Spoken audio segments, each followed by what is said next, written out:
નમસ્કાર મિત્રો, ધોરણ 8 દ્વિતીય સત્ર વિકાસ મૂલ્યાંકન લક્ષી અસાઇનમેન્ટ એમાં ત્યારે આપણે ગણિત વિષયમાં પ્રશ્ન 1 અ અને બ સોલ્વ કર્યા છે. તો બંને વિડીયોની લિંક તમને નીચે ડિસ્ક્રિપ્શનમાં મળી છે. અને અત્યારે આપણે પ્રશ્ન નંબર 2 બ સોલ્વ કરીશું. 2 અ જેમાં તમારે 10 ખાલી જગ્યા હશે અને એમાં પ્રત્યેકના 1 ગુણ એટલે ટોટલ 10 ગુણનો આ પ્રશ્ન રહેશે.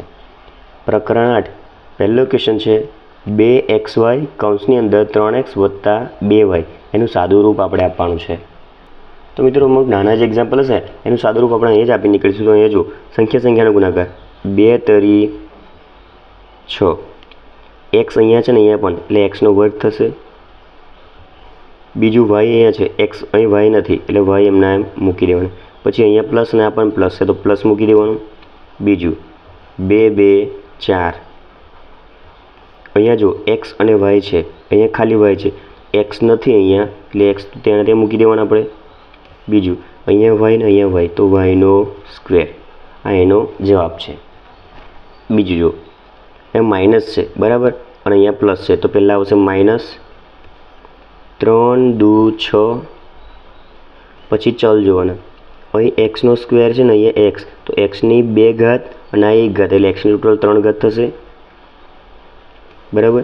અહીંયા વાય છે ને અહીંયા કશું નથી એટલે વાય આપણે અહીંયા પાછા મૂકી દેવાના. બીજું માઇનસ પ્લસ માઇનસ 3 તરી 9, એક્સ સ્ક્વેર અહીંયા છે અહીંયા નથી એટલે એક્સ સ્ક્વેર તો મૂકી દેવાના. બીજું વાય અને વાય તો વાયનો સ્ક્વેર, આ આપણો જવાબ છે. આગળ 3 5 15, એક્સ સ્ક્વેર અને એક્સ એટલે એક્સની 3 ઘાત, અહીં વાય છે અહીંયા નથી એટલે વાય અહીંયા મૂકી દે. 15 એક્સ સ્ક્વેર એક્સની ઘન અને વાય. આગળ હવે જો માઇનસ છે એટલે માઇનસ મૂકી દેવાના કારણ કે માઇનસ પ્લસ માઇનસ 4 6 24, એક્સ છે અહીંયા પણ એક્સ એટલે એક્સનો સ્ક્વેર આવશે. બીજું અહીંયા વાય નથી પણ અહીંયા વાયનો સ્ક્વેર છે એટલે જેવું હોય એવું ને એવું મૂકી દેવાનું બરાબર. પછી જો આનો ગુણાકાર આપણે કરવાનો છે, ડબલ સ્ટેપ છે. તો જો એનો બી સાથે, પહેલાં જો એનો બી સાથે તો આપણે એ બી આવશે. પછી અહીંયા પ્લસ છે એટલે પ્લસ મૂકવાના. એનો 6 સાથે 6a આવશે. પછી વત્તા બંને છે એટલે વત્તા 5નો બી સાથે 5b વત્તા 5 6 30. ખબર પડી ગઈ? આ એનો જવાબ છે. અહીંયા પણ સેમ ટુ સેમ છે. પેલો 4નો 5 સાથે 4 5 20 વત્તા 4નો વાય સાથે એટલે પહેલા પદના પહેલાંનો ગુણાકાર આ બંને સાથે 1 by 1 કરવાનો બરાબર. તો 4નો 5 સાથે કર્યો, હવે 4નો વાય સાથે એટલે 4y વત્તા આ એક્સનો 5 સાથે 5x વત્તા એક્સ અને વાય સાથે એટલે એક્સ વાય બરાબર. પછી આગળ અહીંયા જો 2 છે 3 છે ને 5 તો 2 તરી 6 6 5 30, પણ અહીંયા માઇનસ છે ને એક જગ્યાએ માઇનસ નથી એટલે સૌથી પહેલું પદ માઇનસ 30. અહીંયા એ છે, એની 2 ઘાત અને એની 2 ઘાત ટોટલ ઘાતનો સરવાળો કરવાનો. એની 2 ને 2 4 ને 1 5 ઘાત બરાબર. અહીંયા પણ જો 4 2 8 8 તરી 24, અહીંયા જો એક પદ માઇનસ છે બીજું એક પદ માઇનસ નહીં એટલે માઇનસ અહીંયા આવશે બરાબર. 24 વાયની 3 ઘાત ને વાયની 2 ઘાત ટોટલ ઘાતનો સરવાળો તો વાયની 2 ને 3 5 ને 6 ઘાત બરાબર. આ આપણો જવાબ છે. આગળ એક ઘનનું ખાલી જગ્યા તેના ફલકોના ક્ષેત્રફળના સરવાળા જેટલું હોય. તો મિત્રો ફલકો એટલે 6 બાજુઓનો સરવાળો, તો 6 બાજુનો સરવાળો એને શું કહેવાય? પૃષ્ઠફળ કહેવાય બરાબર. બીજું લંબઘનનું પૃષ્ઠફળનું સૂત્ર લખવાનું છે આપણે. તો લંબઘનના પૃષ્ઠફળમાં શું આવે મિત્રો? લંબઘનના 6 બાજુ આવે. એમાં આ રીતે સૂત્ર છે 2 કૌંસમાં લંબાઈ પહોળાઈ વત્તા પહોળાઈ ઊંચાઈ વત્તા ઊંચાઈ અને લંબાઈ. ઓકે. બીજું ઘનનું પૃષ્ઠફળ, મિત્રો ઘનમાં બધી બાજુઓ સરખી હોય એટલે જે લંબાઈ ખરો એનો આપણે ઘન કરવાનો અને એને પૃષ્ઠફળની બાજુ કેટલી હોય 6 વડે ગુણી લેવાનો. 6Lનો સ્ક્વેર, બરાબર. પૃષ્ઠફળમાં 6 બાજુ હોય, 6 બાજુના વર્ગોનો સરવાળો, તો 6 બાજુ વર્ગોનો સરવાળો, બરાબર. આગળ છે બંધ નળાકારનું પૃષ્ઠફળ. તો મિત્રો બંધ નળાકારનું સૂત્ર છે 2πr કૌંસમાં r વત્તા h. સૂત્ર બધા તમારે યાદ રાખવા પડશે. બીજું, કોઈ પણ ઘન વસ્તુ છે, ઘન એટલે આ પેન્સિલ ટાઈપની, દ્વારા ઘેરાયેલી જગ્યાની માત્રાને તે ઘનાકારનું, મિત્રો આ કેટલી જગ્યા રોકે છે એને શું કહેવાય? એનું ઘનફળ કહેવાય.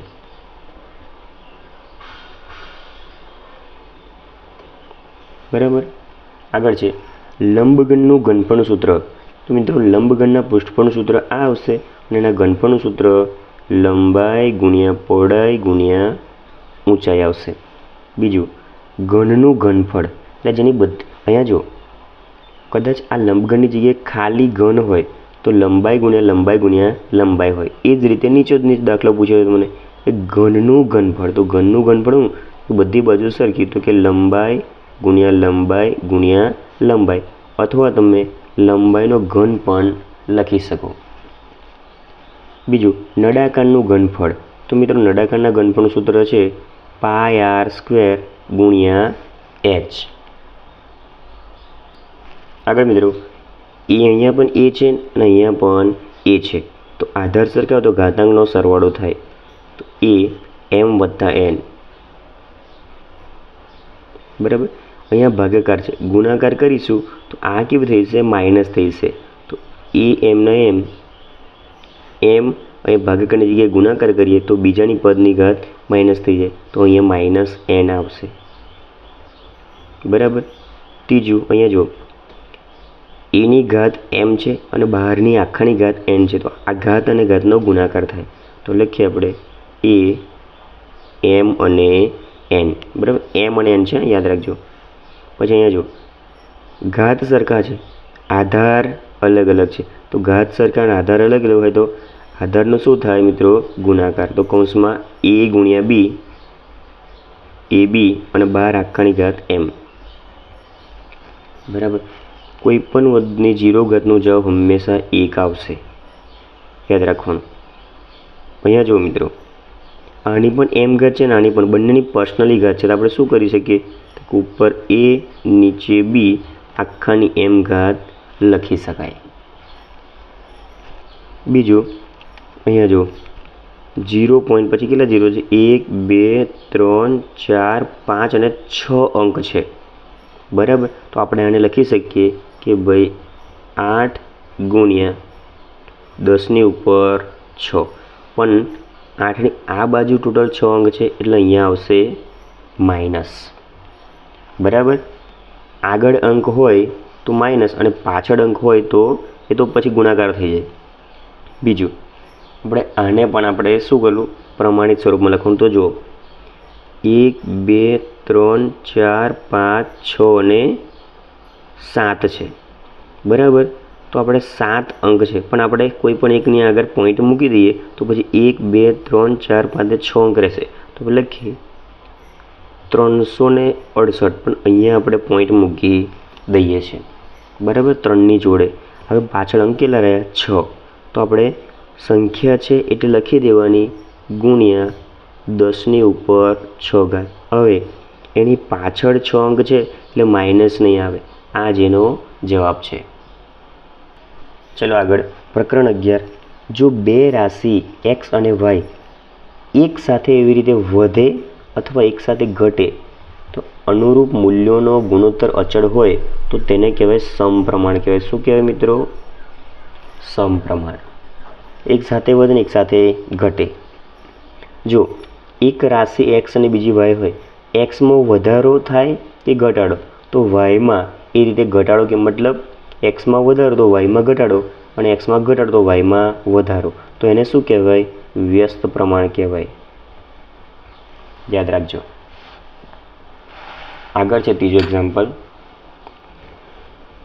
કે જો બે રાશિ એક્સ અને વાય સમપ્રમાણમાં હોય, એક્સના મૂલ્યો x1 અને વાયના મૂલ્યો y1, વાયના મૂલ્યોને ક્રમે એક y1 અને y2, તો એક્સના મૂલ્યો હોય મિત્રો જો એક્સના મૂલ્ય x1 હોય અને વાયના મૂલ્યો y1, એ જ રીતે વાયના મૂલ્યો y2 હોય તો એક્સના મૂલ્યો શું હોય? તો આપણે લખી શકીએ એક્સના મૂલ્ય એક્સના મૂલ્ય x1, વાયના મૂલ્યો y1, તો આગળ જતાં એક્સના મૂલ્યો થાય x2 અને વાયના મૂલ્યો થાય y2.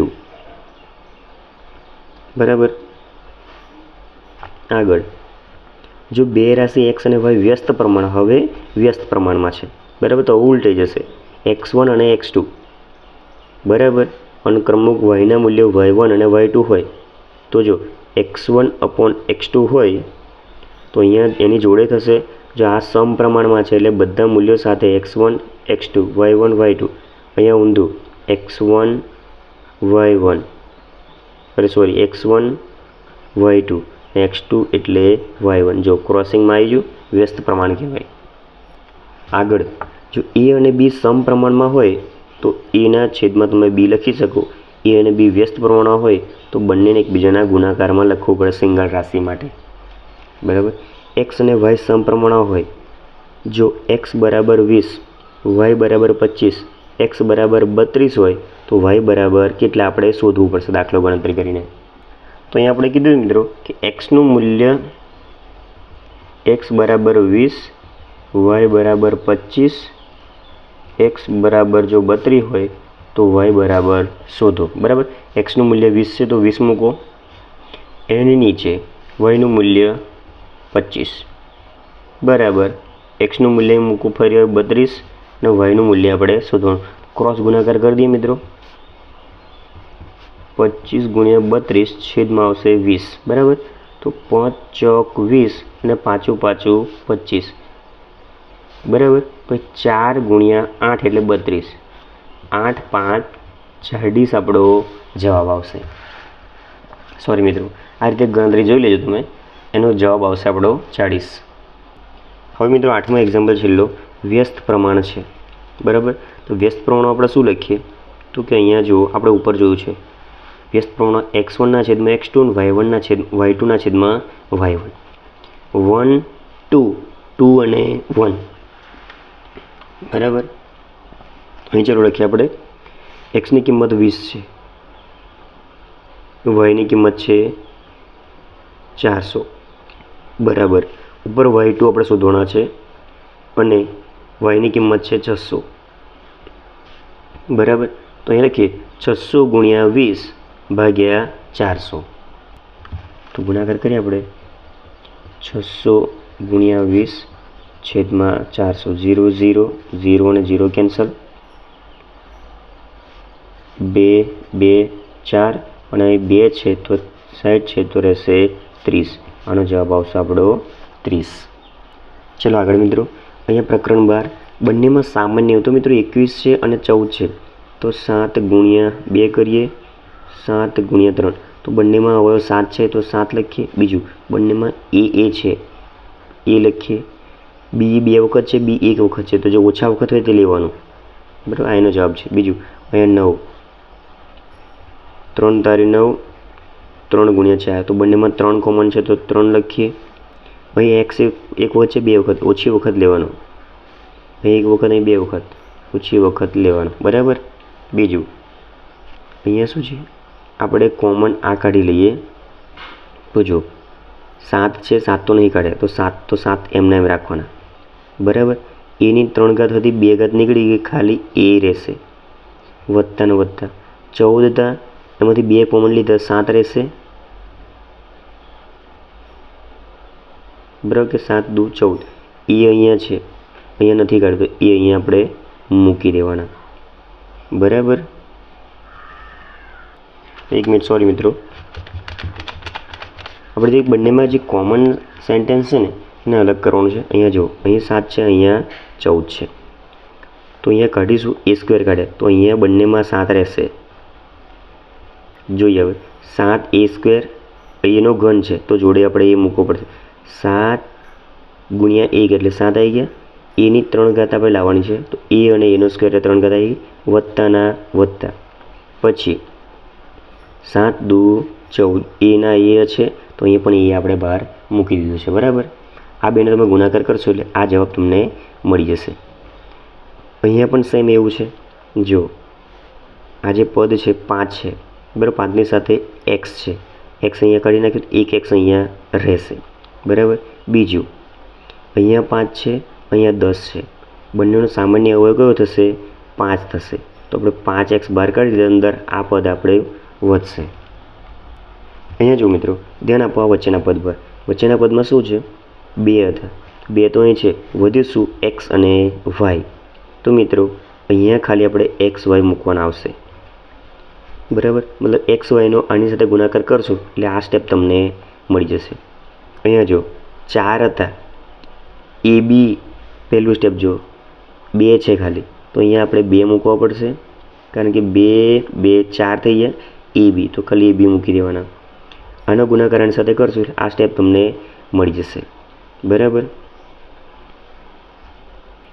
આગળ અહીંયા જો પહેલા સ્ટેપમાં શું છે? X square. તો આપણે એકવાર એક્સ મૂકી દઈએ તો એક્સ ગુણ્યા એક્સ એટલે એક્સ સ્ક્વેર આવી જાય. બીજા સ્ટેપ જુઓ, વત્તા મૂકીએ તો અહીંયા એક્સ છે, અહીંયા આગળ આપણે વાય મૂકી દઈશું, એક્સ વાય એટલે એક્સ વાય આવી ગયું.